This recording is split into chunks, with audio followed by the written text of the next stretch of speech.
Organization of Islamic cooperation کے تحت دنیا بھر سے تعلق رکھنے والے مسلم علماء کا 2 روزہ اجلاس آج سے سعودی عرب کے شہر جدہ میں شروع ہوا ہے، جس میں افغان جنگ کے خاتمے اور طالبان کو مذاکرات پر آمادہ کرنے کے لیے مشاورت کی جائے گی۔ پاکستان سے اجلاس میں شرکت کے لیے 15 علماء کو مدعو کیا گیا تھا، لیکن صرف ایک نے شرکت کی حامی بھری۔ اجلاس سے کچھ ہی دیر قبل افغان طالبان نے ایک بیان میں علماء کو خبردار کیا کہ وہ ان کی جنگ کو بقول طالبان کے امریکی حملہ آوروں کے خلاف جہاد کے علاوہ کچھ اور نہ قرار دیں، ورنہ وہ بھی امریکیوں کے ساتھی سمجھے جائیں گے۔ اس سے پہلے انڈونیشیا میں مئی میں ایک ایسی ہی کانفرنس میں علماء نے دہشت گردی کو اسلام کے منافی قرار دیا تھا۔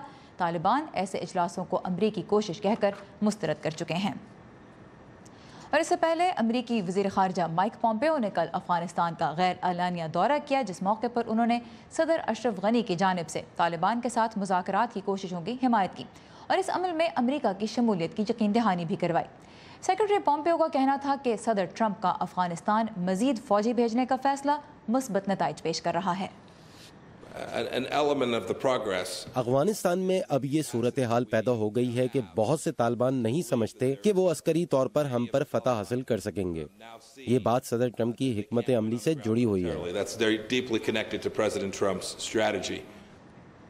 مائک پومپیو نے واضح کیا کہ افغانستان میں انتشار 40 سال سے جاری ہے، جو راتوں رات ختم نہیں ہوگا۔ افغان طالبان غنی حکومت اور امن جرگے کے بجائے امریکہ سے براہ راست مذاکرات کا مطالبہ کر رہے ہیں۔ افغانستان کے شہر جلال آباد میں بھی آج ایک خودکش حملے میں کم از کم 10 افراد ہلاک ہو گئے۔ ابھی تک کسی تنظیم نے اس حملے کی ذمہ داری قبول نہیں کی۔ افغانستان میں امن کی کوششوں کے بارے میں ہم مزید بات کریں گے اپنے آج کے مہمان سے، جو ہیں واشنگٹن کے تحقیقی ادارے اٹلانٹک کاؤنسل کے South Asia Centre director Bharath Gopalaswamy. Bharath, welcome to View 360. So looking at the conditions in Afghanistan right now, Mike Pompeo was upbeat, but we also know that Taliban have not given any positive response to coming to negotiations, and violence is still very much prevalent. So what reason does Secretary Pompeo have to be upbeat? You see, one of the biggest motivations for any army to fight a battle is the morale. If the Secretary of State does not represent a good morale, then the war is finished even before it is fought. So I think that is where, and this is the administration also still in its relatively early days, and I'm sure they're not going to be disheartened by what is happening. They're going to be disappointed by the lack of progress, but it's not all over yet, according to Pompeo and the administration. سو بھرت کہتے ہیں کہ mic Pompeo کا مقصد بنیادی طور پر یہ تھا کہ وہ ایک بلند موریل شو کر سکیں، کیونکہ اگر ایسا نہیں ہوگا تو پھر اس سے مایوسی کی فضا قائم ہوگی، اور ابھی جو ٹرمپ انتظامیہ ہے وہ بھی نئی ہے اور ان کی جو حکمت عملی ہے وہ بھی نئی ہے، تو فی الحال وہ اس کے بارے میں مثبت تاثر ہی پیدا کرنا چاہتے ہیں۔ آج ہم دیکھ رہے ہیں سعودی عرب میں ایک کانفرنس ہو رہی ہے، پاکستان کی طرف سے بڑی پارٹیسپیشن اس میں نہیں ہو رہی، اور اس کے علاوہ جو بڑی بات یہ دیکھی کہ طالبان نے اس کو ریجیکٹ کر دیا۔ یہ دوسری کانفرنس ہے اس طرح کی، پہلے انڈونیشیا میں بھی ہوئی تھی، تو پھر ان کانفرنسز کا کیا فائدہ ہو سکتا ہے، کیا اثر ہوگا اگر طالبان ریجیکٹ کر دیتے ہیں؟ There are two dimensions to this. ایک جنگ جو لڑا جا رہا ہے اس میں ایک ریلیجیس ڈائمنشن ہے، اور یہ ریلیجیس ڈائمنشن کی کانشیس ایکسپلائٹیشن کرنے کی کوشش کر رہے ہیں۔ اور سیکنڈ جو امپورٹنٹ فیکٹر ہے، دیکھیے ابھی ریسنٹلی پاکستان کو FATF گرے لسٹ میں پلیس کیا گیا تھا۔ سو دیر از این انٹرنیشنل ڈپلومسی، اور سعودی عربیہ جو کہ US ایلائی ہے اس نے لیڈ لیا ہے کہ یہ ڈپلومسی ہم کر کے دیکھیں، ہم کوشش کر کے دیکھیں۔ تو یہ کوشش آتے رہیں گے، جسٹ بیکاز طالبان نے آج ریجیکٹ کر لیا اس کا مطلب کبھی نہیں ہے کہ طالبان کبھی نہیں جائے گی۔ اور ایک طرح سے طالبان سے زیادہ ان کے لیے میننگ فل ہے جو یہ کانفرنسز کروا رہے ہیں، right?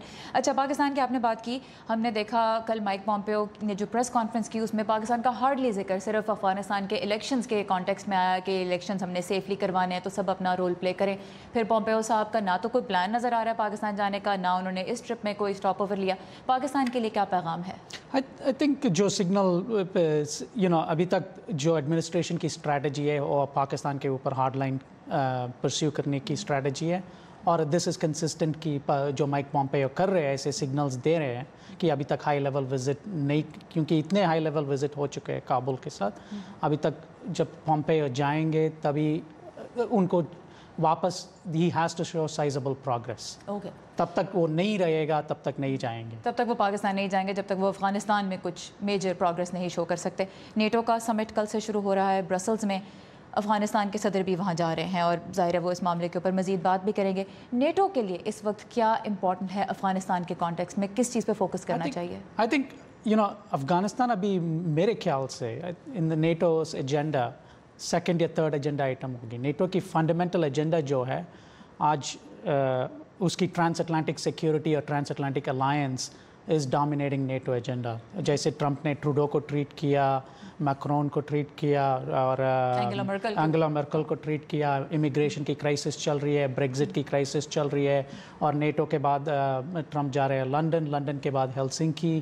Not in this order but یہ جو امپورٹنس میٹنگز جو آ رہے ہیں, I think the first and important meeting جو ہے سب all eyes will be on Helsinki. Kabul آئے گی نیچے. ٹھیک ہے, تو امریکہ اور جو یورپین یونین کے اور نیٹو کے اپنے جو ریلیشنز ہیں وہ زیادہ امپورٹنٹ ہیں اور افغانستان تھوڑا نیچے ہے ایجنڈا پہ. Bharat Gopal Swami, thank you very much آپ کے وقت کا اور آپ کی انسائٹ کا. Really appreciate this. Thank you.